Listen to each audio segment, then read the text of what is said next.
인생들이 그 인간 자신을 잘 알면 불행한 삶을 살지 않을 텐데 인생들은 인간 자신을 잘 알지 못합니다. 물론 본인들은 인생을 잘 안다고 생각합니다.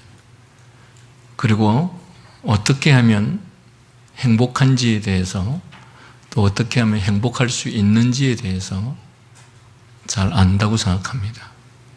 그러나 인생을 살아보니 우리가 생각하는 그 행복이 과연 우리가 생각하는 대로 그렇게 행복이 오는 것인가? 인생을 살아보니 전혀 그렇지 않다는 것을 여러분은 아마 경험적으로 발견했을 것입니다. 여러분의 세상을 어떻게 생각하십니까? 여러분이 계획하고 꿈꾸면 세상은 그렇게 되는 것입니까? 또 행복이라는 것이 여러분이 생각하는 그것이 행복이고 또 여러분이 이렇게 저렇게 거기에 도달하면 행복할 수 있다고 생각하는데 거기에 실제로 도달해 보니까 여러분에게는 행복이 왔습니까? 세상에 사는 모든 사람들은 인생이 다 누구나 행복하기를 꿈꾸며 살아가고 있습니다. 그러나 그 행복이 우리가 꿈꾸는 대로 그렇게 오지 않는다는 것을 경험했을 것입니다. 그럼에도 불구하고 우리는 그것을 포기하지 못하고 여전히 우리의 꿈을 포기하지 못하고 살아갑니다. 성경은 우리들에게 이 부분에 대해서 잘 알려주고 있습니다. 인간이 이 땅에서 꿈꾸는 그 행복은 오지 않는다는 것이 결론입니다.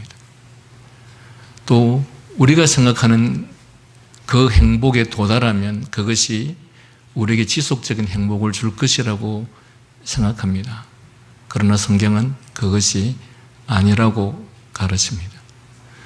우리는 열심히 살면, 원칙대로 살면, 노력하고 땀 흘리고 수고하고 살면 그 수고의 대가가 우리들에게 다 주어질 것이라고 생각합니다. 그러나 성경은 그렇지 않다고 가르칩니다. 그런데도 불구하고 우리는 우리 자신의 생각을 포기하지 않으려고 합니다. 우리는 여전히 우리가 생각하는 그 꿈을 향해서 노력하고 애쓰고 수고합니다. 그리고 거기에만 도달할 수 있다면 우리에게 지속적인 행복이 올 것이라고 가르칩니다.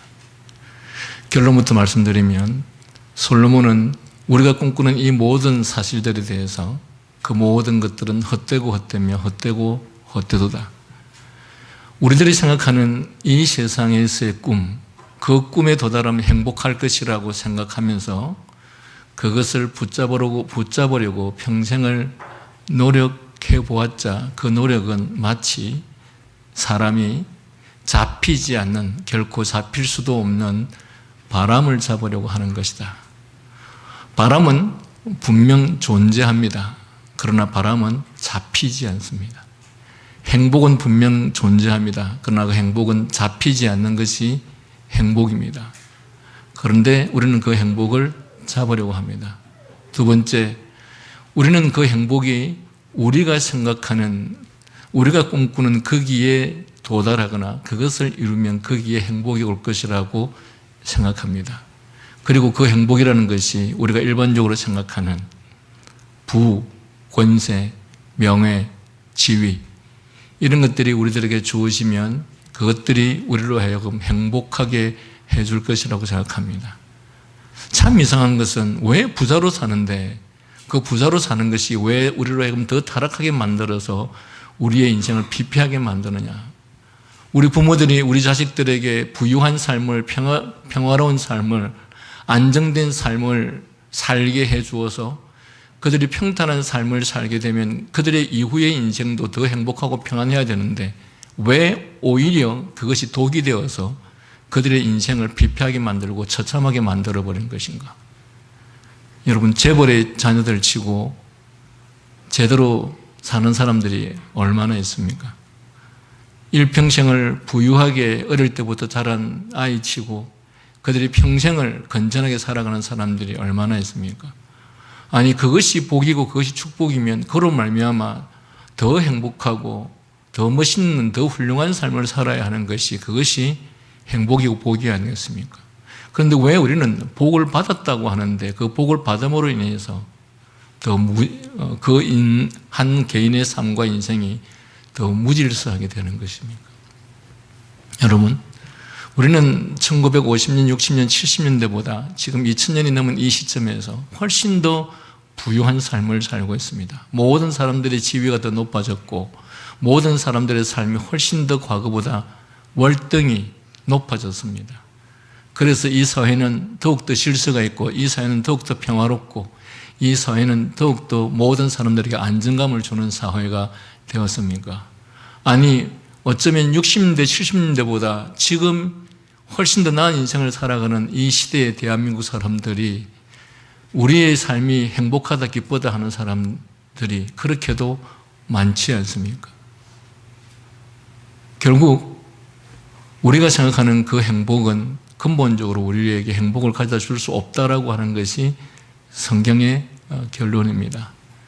특별히 하나님께서는 솔로몬의 삶과 인생을 통해서 또 그의 입을 통해서 우리들에게 가르치시기를, 인간의 행복은 우리의 눈앞에 펼쳐진 이 땅에 있는 것들로는 해결될 수 없다라고 하는 것이 결론입니다.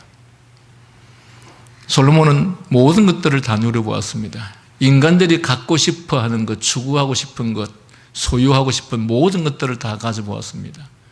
그러나 그 모든 것들을 다 가져본 결과 그는 허무하다, 허망하다, 이것이 그의 결론입니다. 왜 그 모든 것들을 다 가져보았는데 허망하고 허무한가? 그 결론은 하나님께서 인간을 창조하실 때 인간의 진정한 행복이 그것들로 인해서 주어지지 않도록 만드셨기 때문에 그렇습니다. 하나님께서 인간을 창조하실 때 인간은 하나님을 경외함을 통해서, 하나님과 동행하는 삶을 통해서, 하나님과의 교제 가운데서만 인간이 비로소 행복할 수 있도록 만들어 놓으셨기 때문에, 그렇게 창조하셨기 때문에 그 외에 다른 어떤 방법을 통해서도 인간은 행복할 수 없다라고 하는 것이 성경의 가르침입니다. 그러나 오늘도 변함없이 이 하나님의 말씀, 진리의 말씀을 믿지 않거나 받아들이지 않고자 하는 사람들은 자기의 방식대로, 자기의 생각대로 그렇게 행복을 가지려고 하고 또 행복을 추구할 것입니다. 그들은 여전히 우리가 이렇게 하면 저렇게 하면 행복한 세상이 올 것이라고 생각합니다. 여러분, 오늘날 통치자가 되고자 하는 자들이, 지도자가 되고자 하는 자들이 어느 누구가 내가 통치하면, 내가 권력을 잡으면 평화로운 사회, 행복한 국가, 그리고 정의롭고 공의로운 사회가 되지 않을 것이라고 말하는 그런 지도자를 꿈꾸는 사람들이 어디에 있습니까? 우리는 이 대한민국 땅이 과거 조선시대는 제쳐두고라도 건국이 된 이후로 수십 명의 통치자들이 지나갔는데 그들 중에 어느 누구 단 한 사람이라도 정말 평화롭고 안정되고 질서 있는, 모든 사람에게 기쁨을 주는 그런 통치자가 있었습니까? 없었죠. 없었는데도 불구하고 우리는 또 누군가가 그렇게 될 수 있다라고 하면서 지도자가 되려고 할 때 우리는 그 지도자의 말을 믿는 것이 인간의 어리석음이죠. 여러분, 세상은 인간이 평화롭게 할 수 없습니다. 세상은 사람이 행복하게 해줄 수 없습니다. 이것이 이 전도서가 가르치는 결론입니다. 저는 이 오늘 말씀의 마지막 결론에서 우리의 잘못된 기대와 판단과 꿈을 그냥 버려라. 우리가 생각하고 지금까지 생각했던 그 생각과 가치관을 내려놓아라. 그것들은 처음부터, 애초부터 잘못된 가치관이었고 잘못된 판단이었고 잘못된 관점이었다. 그리고 그 관점과 그 판단과 그 생각을 포기하지 않는 이상 우리는 우리의 눈앞에 펼쳐진 온갖 현실과 상황 앞에서 끊임없이 상처받고 또는 그 주어진 현실 앞에서 분노하면서 세상은 도대체 왜 이런가? 내 인생은 도대체 왜 이런 것인가? 왜 내 인생, 내 가족, 우리의 삶은 이럴 수밖에 없는가? 라고 하면서 분노하고 슬퍼하고 울고 상처받고 하는 인생을 가질 것입니다. 그러나 오늘의 이 말씀을, 오늘 이 가르치는 말씀을 여러분이 잘 받아들인다면, 우리가 쓸데없이 받지 않아야 될 상처를 받고 갖지 않아도 될 분노를 행하지 않고 그리고 갖지 않아도 될 실망을 하지 않는 그런 삶을 살 수 있을 것이라고 생각합니다. 그러니 이 말씀을 잘 들으시라라는 말씀입니다. 인간이 현실을 꿰뚫어 파악하거나 예측하는 것에 제한이나 한계가 있다라는 것을 우리는 지금까지 이 전도서의 전도자를 통해서 많은 말씀들을 통해서 들었습니다. 그러면서 또 그는 더 많은 예를 들어서 걸음이 빠르다고 해서 경주에서 이기는 것도 아니고 힘 있는 용사라고 해서 전쟁에서 이기는 것도 아니며 지혜와 명철을 갖춘 자라고 해서 유복하게 사는 것도 아니며 많이 배우고 깊이 있는 식자라고 해서 사람들에게 항상 존경과 환영을 받지 못하는 현실이다라고 하는 사실을 지적합니다. 여러분, 우리가 일반적으로 앞일을 전망하는 사람들은 일반적으로 대단히 유식하고 똑똑한 사람들입니다. 무식하고 똑똑하지 못하는 사람들이 보지 못하는 것들을 그들은 보기 때문에 앞으로 세상이 이렇게 될 것이다. 앞으로 이 사회가 이렇게 될 것이다. 그래서 전망을 하는 겁니다. 그러나 무식한 자들의 입장에서 볼 때 그들의 말들은 말 같지도 않는 것이죠. 그래서 오히려 유식하고 많이 배운 자가 무식하고 무지한 자들로부터 존경을 받는 것이 아니라 오히려 무시를 당하고 멸시를 당하는 일들이 세상에는 너무도 많습니다. 인정하십니까?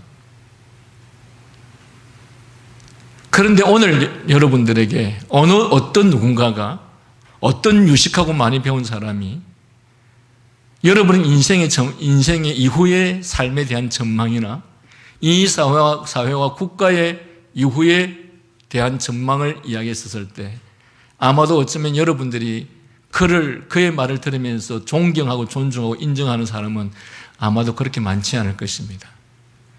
우리는 분명 이런 일들이 있다라고 말을 하면서도 실제로 그런 일이 일어나면 왜 내가 가진 지식이나 내가 가진 정보나 내가 가진 판단에 맞지 않기 때문에 오히려 그를 향해서 비판하거나 멸시하거나 그를 부정하는 일들이 허다하게 일어날 수밖에 없다는 사실입니다.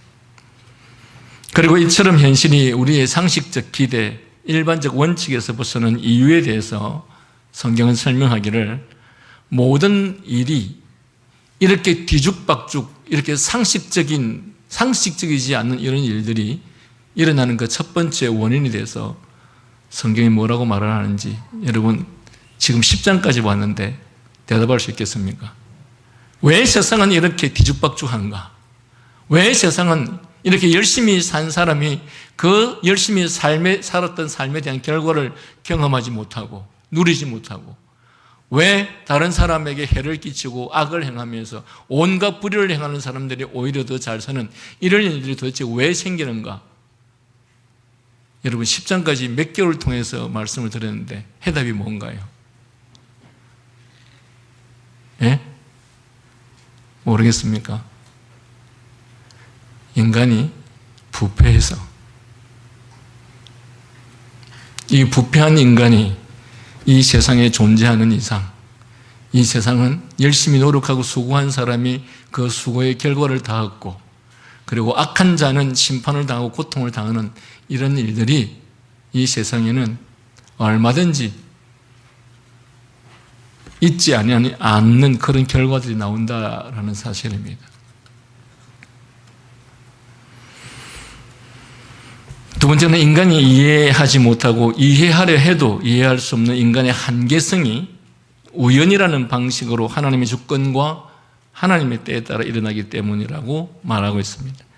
해 아래 역사라는 것이 하나님의 정하신 때에 따라 필연적으로 반드시 일어나는 것이기도 하지만, 그러나 동시에 또는 그렇지 않는 우연이라는 방식으로 존재하기 때문에 이런 결과들이 나타난다는 것입니다. 모든 사람에게, 걸음이 빠른 자나 느린 자나 힘센 용사나 연약한 자나 지혜와 명철을 갖춘 자나 미련한 자나 식자나 무식한 자나, 이들 모두에게 일어나는 일들은 정한 시기에 따라서만 아니라 그것들이 다 그렇게 내려지면, 그렇게 다가온다면 우리는 삶에 대해서, 인생에 대해서 예측할 수 있겠죠. 그러나 여러분들은 미래에 대해서 예측할 수 있습니까? 아무도 예측할 수 없습니다. 예측하지 못하는 이유가 뭡니까? 이 세상에는 온갖 불의가 너무도 많이 공존하기 때문에 우리는 우리의 미래에 대해서 예측을 할 수가 없습니다. 열심히 돈을 모아 나왔지만 어느 누구에 의해서 사기를 당하거나, 그래서 가진 모든 돈들을 잃어버리는 경우도 있고, 열심히 돈을 모아서 많은 돈을 모았는데 그 돈을 어느 한순간에 누군가의 말을 듣고 주식에 투자했다가 한순간에 망하는 일도 있죠. 우리는 우리의 미래에 대해서 그런 측면에서 예측할 수 없고 기대를 할 수 없는 것이 우리의 모습인 것이죠.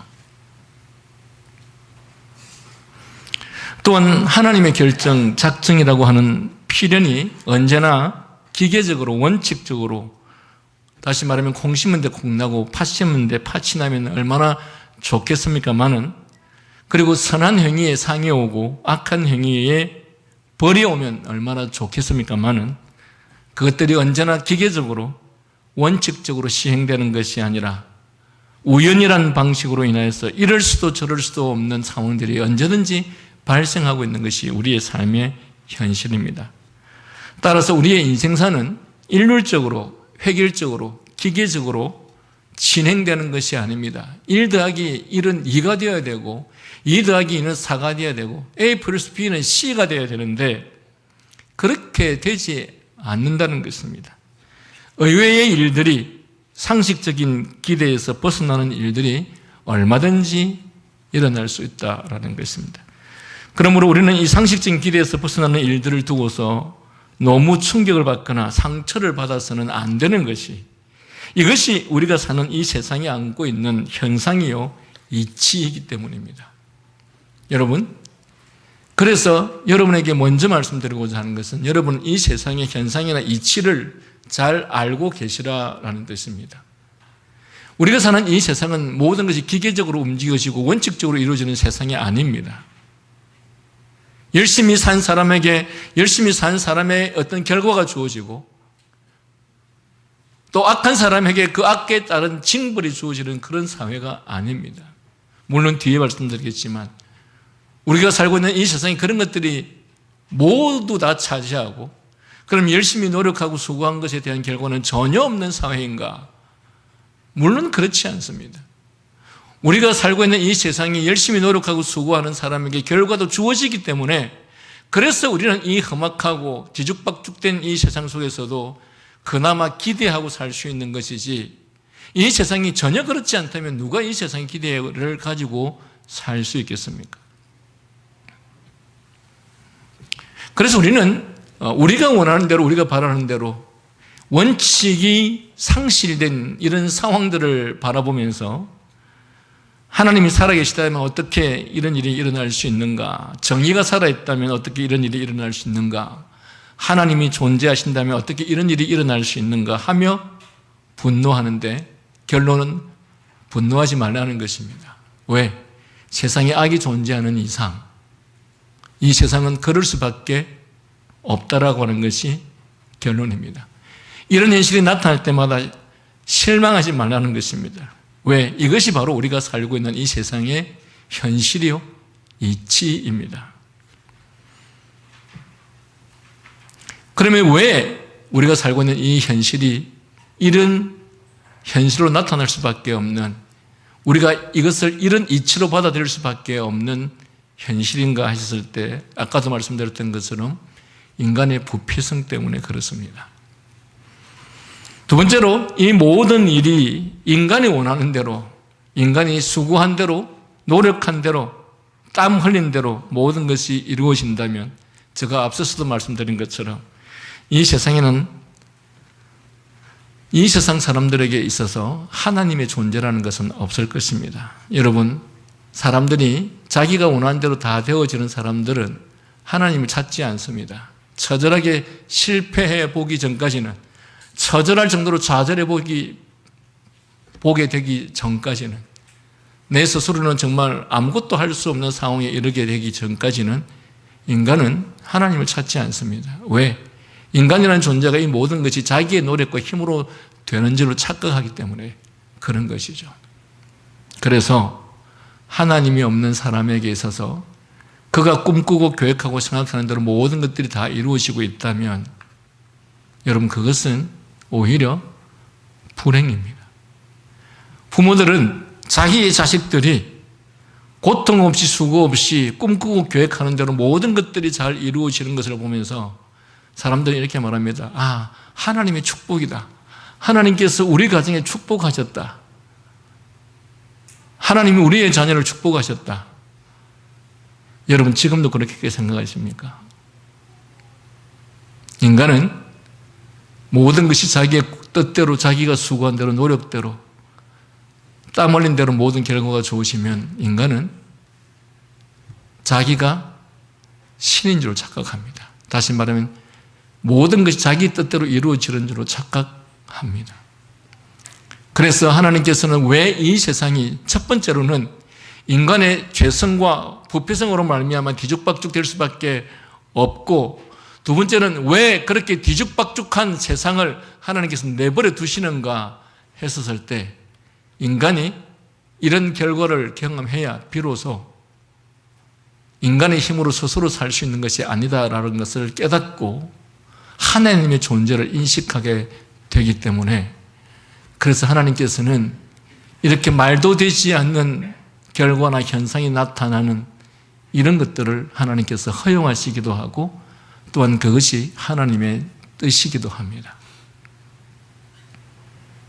제가 이 말하면 어떤 사람들이 저를 향해서 삿대질을 하고 비방할지 모르겠습니다. 여러분, 최근 몇 년 동안 일어난 집단적 죽음들이 그것들이 하나님의 뜻이 아니었습니까? 물론 그것들이 우연이라는 방식으로 이 땅에 일어났습니다. 그런데 그것이 하나님의 허락 없이, 하나님의 뜻한 바가 없이 그런 일들이 일어납니까? 성경의 가르침은 하나님의 뜻이 아니었다면 그런 일은 일어나지 않습니다. 왜 그러면 하나님께서 그런 하나님의 뜻을 이 땅에서 이루시는가 했을 때, 이런 일들이 일어남으로 인해서 비로소 인간은 하나님 앞에 자기 자신들이 아무것도 아니라는 사실을 비로소 발견하기 때문에, 반대로 모든 것이 자기들이 원하고 바라고 생각하는 대로 계획되는 대로 다 이루어진다면 사람들에게 있어서 하나님의 존재라는 것은 필요도 없고 그리고 생각지도 않는 존재가 될 수밖에 없다는 것이죠. 그래서 우리는 이러한 현상적인 또는 이러한 비정상적인 현실을 맞이할 때마다 인간의 한계성을 깨닫고 또는 인간의 부패성과 악함을 깨달으며 동시에 신의 존재와 주권과 능력을 깨닫게 되어 한편으로는 겸손과 한편으로는 하나님에 대한 두려움을 비로소 갖게 되는 것입니다. 여러분은 하나님 두렵습니까? 여러분, 하나님 두려우신가요? 우리가 처절한 고난을 당해보지 않고는 하나님이 두려운지를 잘 모르죠. 오늘날 우리가 살고 있는 이 세상, 이 세대는 너무도 풍부합니다. 이 풍부한 세상 속에서는 하나님을 두려워한 자가 거의 찾을 수가 없습니다. 그런데 비참한 처지에 처해 보면 하나님에 대한 두려움을 인간은 비로소 갖게 된다는 것이죠. 이어서 본문은 한 사람의 지혜가 온 성읍을 위기에서 구하는 일이 있는가 하면 한 사람의 잘못이 많은 선을 패게게 할 수도 있다고 합니다. 그리고 한 성과 나라를 구할 만한 대단한 지혜가 오히려 무시를 당하는가 하면 어리석음이 오히려 귀한 대접을 받고 어리석은 자는 사사건건 지혜자의 의견에 맞서서 반대하고 마치 자기의 미련함을 과시하듯이 설쳐대기도 한다라고 말하고 있습니다. 이럴 수도 있고 저럴 수도 있기 때문에 기대 밖의 일, 심지어 정반대의 일이 이처럼 일어날 수 있는 것입니다. 아니, 어떻게 지혜로운 사람이 무식한 사람에게 통치를 받을 수 있으며 어떻게 어리석은 자가 지혜자에 맞서서 더욱더 큰 소리를 치면서 살 수 있는가? 이런 일이 있을 수 있는가? 그런데 이 모든 것이 하나님의 주권에 대한 것을 우리들에게 보이시기 원하심과 또한 인간의 부패와 타락으로 인해서 주어지는 결과인 것입니다. 모든 것이 획일적이거나 일률적이지 않고 각가지 다양한 가능성이 존재하며 출생과 죽음, 사랑과 미움, 파괴와 건설, 전쟁과 평화와 같은 정반대의 일이 얼마든지 이렇게 일어날 수 있게 된 사실들을 보면서 우리는 하나님의 존재와 우리 자신을 발견하게 된다는 것입니다. 이처럼 하나님의 때라는 것은 반드시 이루어질 수밖에 없는 필연이지만 그것이 하나님께서 원하시고 하나님 주권에 의해서 이루어지기 때문에 그래서 하나님의 때는 하나님 편에서 필연적일 수밖에 없지만 그러나 동시에 인간에게는 이런 우연과 기회의 방식으로 모든 세상의 일들이 이루어진다라는 것입니다. 오늘 말씀은 이와 같이 하나님의 정하신 때와 더불어 우연히 함께 지배하는 현실 속에서 더구나 하나님의 때, 곧 그가 행하시는 일의 시종을 알지 못하는 인간이 어떻게 살아가야 하는가에 대해서 전도자가 번민하며 대답을 구하고자 한 일을 기록하고 있는 내용입니다. 하나님께서 피조계에 세우신 질서 중에서 가장 대표적인 것이 바로 그가 세우신 다양한 권위와 권세들이라고 말합니다. 맞습니까? 하나님께서 세우신 질서 중에서 가장 대표적인 것이 바로 권위와 권세입니다. 많은 부분에 있어서 하나님의 세계 통치는 이런 권위와 권세들을 통하여 시행하고 있습니다. 그래야 하나님께서 세우기도 하시고 또는 폐하기도 하시는 권위와 권세들에 대하여서 우리는 어떤 태도를 취하여야 할 것인가 라는 물음에 대해서도 전도자는 곤혹스러움을 숨기지 않으면서 이렇게 말하고 있습니다. 4절에 주권자가 내게 분을 일으키거든 너는 내 자리를 떠나지 말라. 공손함이 큰 허물을 용서받게 하느니라. 여러분, 권세를 가진 자가 너에게 노할지라도 너는 내 자리, 내 위치를 지켜라. 권세자가 노한다고 해서 내 분수를 잊고서 함부로 대들다가는 너만 다치게 된다. 오히려 침착하게 마음을 가라앉히고 공손히 내 위치를 지킨다면 큰 잘못도 가라앉힐 수 있으리라. 크고 많은 실수도 덮을 수 있으리라 라는 뜻입니다. 언제든지 뜻밖의 일이 발생할 수 있는 현실에서는 내 인생을 좌지우지할 힘을 가진 윗사람에 대해서 이런 태도를 갖는 것이 아마 현명할 것이다 라는 말입니다. 여러분, 그렇다면 우리는 왜 이 윗사람의 하는 부당한 행위 또는 윗사람이 내게 노하는 것에 대해서 내 자리, 내 위치에 있어서 내 할 일을 하라고 그렇게 명하시는가? 그것은 조금 전에도 말씀드렸던 것처럼 여러분, 공중에 나는 새 한 마리도 하나님의 허락 없이 떨어지지 않고 하나님의 뜻하신 바가 아닌 경우 떨어지지 않습니다. 풀잎에 맺히는 이슬방울 한 방울도 하나님의 섭리가 없이 맺혀지지 않습니다. 그렇다면 여기 4절에서 말하는 주권자가 내게 분을 일으키거든 라는 이 말씀 속에서 이 주권자가 내게 분을 일으키는 이 행동을 하나님께서 허락하지 않으셨다면, 하나님께서 뜻하지 않으셨다면 이런 일이 발생할 수 있느냐라는 질문인 것이죠. 세상의 모든 일은 우리 편에서는 우연이지만 하나님의 편에서는 하나님의 뜻 바깥에서 일어나는 일은 결코 없습니다. 그러므로 권세자를 통해서 너를 힘들게 할지라도 너는 내 자리, 내 위치에 서서 너의 할 일만 충실하게 행하라 라는 말씀입니다. 하나님의 허락하심과 뜻 안에서 이러한 일들이 일어났다면 그 일을 허락하신 뜻하신 하나님의 계획이 이루어지면 모든 것이 제자리로 가게 될 것이기 때문에 그렇다는 것입니다. 여러분, 사람들은 자기들이 원하는, 자기들이 바라는 세상이 아니면 사람들은 온갖 방법과 행동을 통해서 그것들을 뒤바꾸려고 합니다. 여러분, 그러나 우리는 이 상황과 현실 속에서 무엇을 생각해야 하느냐 하면 이 모든 것들을 허락하시고 이 모든 것들을 뜻하시는 분이 도대체 누구시냐? 그러면 마찬가지로 이 문제를 해결할 분이 누구시냐?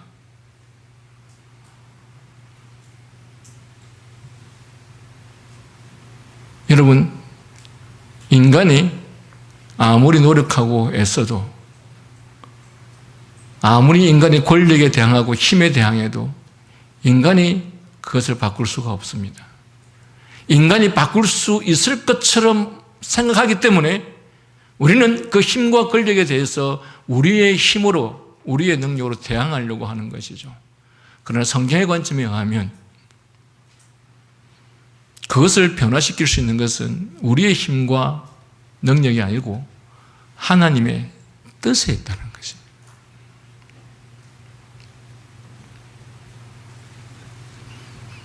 이스라엘이 로마의 압제를 대항하여서 아무리 그들이 노력하고 애써도 하나님께서 이스라엘을 구해 주시기 전까지는 이스라엘은 구원받을 수 없다라는 것입니다.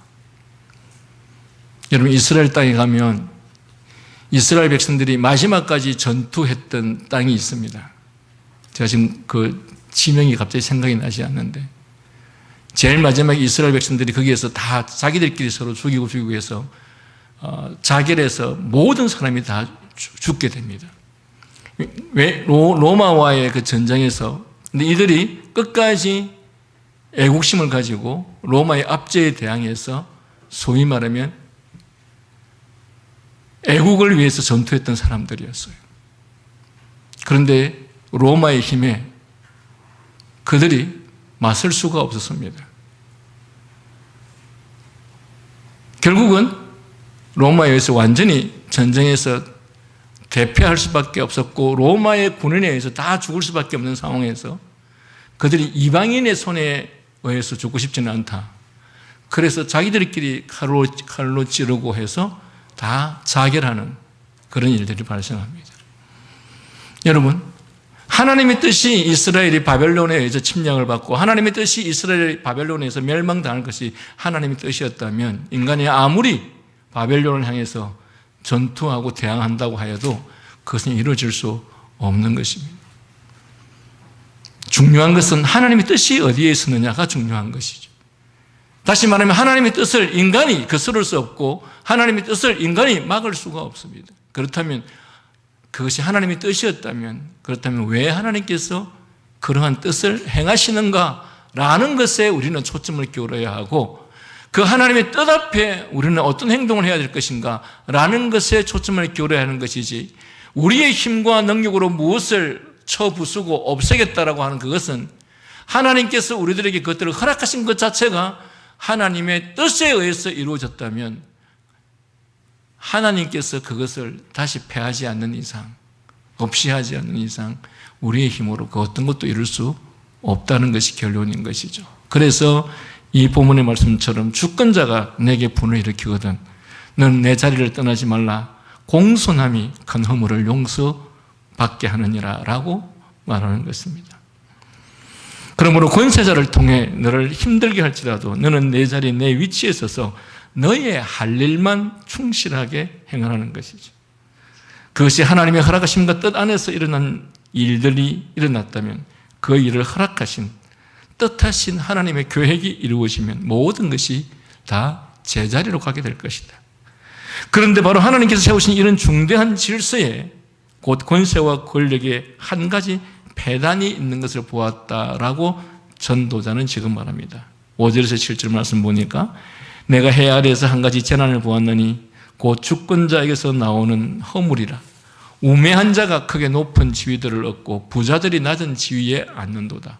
또 내가 보았노니 종들은 말을 타고 고관들은 종들처럼 땅에 걸어 다니는도다. 왜 이렇게 이상한 일들이, 왜 이렇게 납득할 수 없는 일들이 일어나는 것인가? 권세자 내지 통치자가 맡은 중요한 역할은 사회의 모든 구성을 제자리에 안배하여 각기 제 기능과 역할을 충분히 발휘하게 함으로써 전체 사회가 원활하게 움직이고 유지되게 하는 것이 사실은 권세자 내지 통치자가 하는 일입니다. 통치자라는 것은 통치자가 모든 것을 혼자서 다 하는 것이 아니라 모두가 있어야 할 제자리에서 제 맡은 역할을 하게 함으로써 전체 사회의 질서와 틀을 유지하는 것이요. 이러한 능력이 통치자나 지도자에게 가장 중요한 자질로 꼽히는 것입니다. 그러나 인재를 발굴하여 적재적소에 안배하는 능력이 아예 없거나 또는 인맥이다, 연줄이다 하여 그 자리에 적절한 사람을 세우지 못하고 엉뚱한 사람을 세우면 사회라는 시스템의 각 부분과 요소가 제 기능과 능력을 발휘하지 못하며 극히 비효율적이 되거나 질서가 전도되어 사회 전체가 뒤죽박죽되고 혼란스러워지는 것입니다. 즉 통치의 난맥성이 대부분 이런 형태로 드러나는 것을 우리는 현실에서 경험으로 잘 알고 있습니다. 여러분, 어느 정권이든지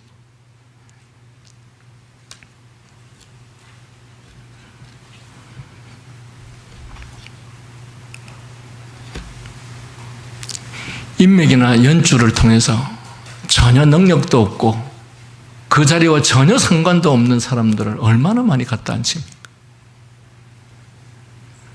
그래서 그들로 인해서 사회 질서가 무너지고 각각의 위치에서 그 적재적소에서 그 능력을 가진 사람들이 그 역할을 잘 수행한다면 우리가 살고 있는 이 사회와 국가는 정말 평안하고 안정될 수 있겠지만 그러나 부패한 인간은 그럴 마음도 없고 그럴 수도 없습니다. 그래서 어느 통치자가 통치를 하든 간에 이런 일들은 언제든지 발생하여서 온갖 무질서와 혼란이 곳곳에서 일어나고 그로 말미암아 백성들은 아우성치는 모습들이 나타나는 것이죠.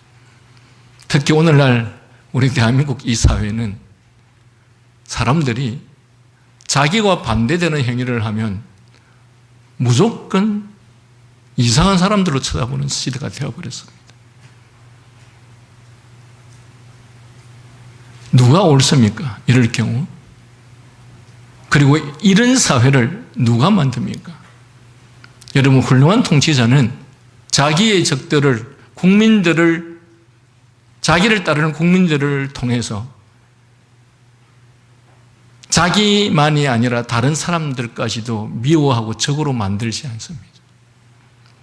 그러나 부패한 인간은 항상 자기의 적을 향해서 자기를 따르는 사람들도 그들로 하여금 적으로 생각하게 만들어서 서로 찢고 공격하게 만들죠.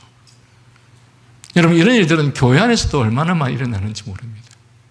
여러분, 신앙생활을 한다고 하는, 하나님의 말씀을 믿는다고 하는 사람들이 모여있는 이 교회 안에서도 만약에 목사를 따르는 사람이 있고 목사를 따르지 않는 사람들이 있을 때 그 목사라는 사람이 자기를 따르지 않는 사람들을 향해서 자기 편의 사람들도 그들을 향해서 적개심을 갖도록 만드는 것이 그 인간의 부패성입니다. 그런데 하물며 하나님을 경외하지 않는 사람들이 자기를 따르지 않는 사람들을 향해서 자기를 따르는 모든 사람을 동원해서 그들을 향해서 적대감을 갖게 하지 갖게 하지 않는 일이 있을 수 있겠느냐? 그런 일은 없습니다. 그래서 통치자가 그런 마음이 심하면 심할수록 그 나라는 더더욱 나라가 반쪽으로 될 수밖에 없는 나라가 되어가는 것이죠. 그래서 이 통치자에게 있어서 가장 필요한 자질이 바로 적재적소에 사람을 세우는 일이요. 그래서 자신들의 역할을 다 제대로 감당하게 하는 일임에도 불구하고 그러나 인간은 누구나 할 것 없이 부패하고 타락했기에 인맥이나 연주를 통해서 전혀 그렇지 않는 사람들을 세움으로 말미암아 그 모든 고통을 백성과 국민들이 다 당하도록 하는 것이죠. 그래야 전도자는 이런 미련한 자를 높이고 부자를 낮은 자리에 앉히며 방백을 오히려 종의 위치에 놓는 이런 부조리한 현실을 목격하고서 이것은 권력이 바로 자기의 본질, 즉 하나님께서 세우신 질서로서 추구해야 할 정당한 본분과 목적을 부인하는 것이요. 권력의 가장 심각한 폐단이 바로 이것이다고 말합니다. 뭐라고요? 권력의 가장 심각한 폐단이 뭐라고요? 권력의 가장 심각한 폐단은 한 통치자나 권력자가 부정을 행하는 것보다 훨씬 더 심각하고 무서운 폐단이 뭐냐? 질서체계가 무너지는 것입니다. 그리고 각기 각처에 그 각기 각처에 필요하고 그 역할에 맞는 사람들을 세우지 않음으로 인해서 사회, 국가가 무질서하고 혼란이 일어나도록 하는 이것이 뭐라고요? 권력의 가장 심각한 폐단이다. 하나님께서 친히 세우신 권위와 권세가 그 본질과 본분에 역행하여서 오히려 이를 부정하고 파괴하고 무너뜨릴 경우 과연 우리는 그렇다면 이런 권력에 무턱대고 순종해야 할 것인가? 권력에 대해 내 자리와 분수를 지키는 것만이 능사인가? 라고 의문을 지금 이 전도자는 제기하고 있는 것입니다. 인생사 내지 해 아래 역사는 하나님의 때라는 필요한 존재하는 것이 아니요 이렇듯 뒤죽박죽 우연도 함께 공존하므로 의외의 일들이 상식적인 기대와 일반적인 원칙에서 벗어나는 일들이 얼마든지 일어날 수 있다고 하더라도 권력이 이러한 폐단은 단순히 이럴 수도 있고 저럴 수도 있다는 우연성의 범위를 넘어선 것이 아닌가? 이것은 정당성의 문제, 곧 마땅히 시비를 가려야 옳고 그름의 문제가 아닌가라고 의문을 지금 제기하고 있는 것입니다.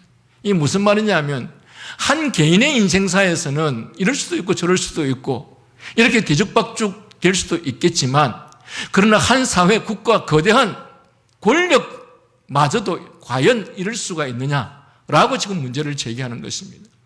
한 개인의 인생과 삶에는 만약에 그런 일들이 일어난다 할지라도 또 다른 사람들이 그를 지켜주고 보호하고 할 수도 있겠지만 국가 전체의 권력이 이렇게 난맥상을 이룰 때 국가 전체가 혼란과 무질서가 온다면 이 세상은 정말 그야말로 말로 다 할 수 없는 불행이 아닌가, 총체적 불행이 아닌가. 그렇다면 이 국가 권력도 이렇게 뒤죽박죽 말도 안 되는 일들이 지속적으로 일어날 수 있는 것인가? 이런 상황 속에서 그리스도인들은 이것들을 단지 보고만 있어야 하는 것인가? 라고 지금 질문하고 있는 것입니다. 더 나아가서 이런 현실 속에서 우리 사람이 취해야 할 태도는 무엇인가? 라고 묻고 있습니다. 그런데 이에 대해서 8절 9절에서 비록 세상사가 완전히 무원칙하게 진행된 것은 아니어서 남을 빠뜨리기 위해 함정을 파는 자는 언젠가 자신이 판 함정에 빠지게 되며 담을 허무는 자는 뱀에게 물리게 되며 돌들을 떠내는 자는 그로 말미암아 상할 것이요 나무들을 쪼개는 자는 그로 말미암아 위험을 당할 것이라. 즉 세상이 뒤죽박죽 되는 것 같으나 또 한편으로는 살아계신 하나님이 계시는 한 세상이 인간이 원하는 대로 특히 악한 자들이 온갖 악행을 저지르는 일들에 대해서 세상의 역사와 질서를 주관하신 하나님께서 결코 가만히 보고 계시지 아니라는 것입니다. 다시 말하면 너희들의 뜻대로 다 되지 않을 것이다. 여러분 그런 말씀 잘 아시죠? 권력은 아편보다 무섭고 끊을 수 없는 것이라고. 여러분 아편은, 마약은 원래 못 끊는 겁니다. 그래서 마약을 하는 사람은 감옥에 집어넣죠. 왜? 그 방법이 아니면 끊을 수가 없기 때문에. 그런데 마약보다 더한 것이 뭐냐? 권력입니다. 그러면 이 권력을 가진 자들은 그 권력에 취하면 권력을 놓고 싶어 하지 않습니다. 그래서 몇 년, 몇십 년, 몇백 년이라도 그 권력을 소유하려고 하는 것이죠. 권력자가 되면 온갖 방법으로 그 권력을 유지하려고 합니다. 그러나 하나님께서 그들에 대해서 가만히 두지 않을 것이다. 그리고 그들의 뜻대로 모든 것들이 다 이루어지지 않을 것이다. 라고 지금 말하고 있는 것입니다. 이 본문이. 그래야 10절에 철 연장이 무디어졌는데도 나를 갈지 아니면 힘이 든다고 말하면, 다시 말하면 지금이라도 정신을 차리고 지혜를 쓰면 이런 어려움을 타게 하는데 도움이 된다고, 즉 세상사는 이처럼 순리를 따르기도 한다는, 세상사는 이처럼 언제든지 뒤죽박죽 되는 것이 아니라, 언제든지 말도 안 되는 이런 현상들이 나타나는 것이 아니라, 이 세상사에는 이런 일들도 많이 있겠지만 그러나 동시에 악한 자가 징계를 당하고 심판을 당하고 선한 자가 높임을 당하는 일들도 이 국가적 현실 속에서는 얼마든지 일어날 수 있다라고 주장하고 있는 것입니다. 그리고 전도자의 이런 말들의 끝자락에는 이런 현실 속에서 과연 우리 인간은 어떻게 살아야 하는가라는 의문이 묻어 있어서 마치 여운처럼 계속 우리의 생각을 자극하여 일깨우고 있는 것입니다.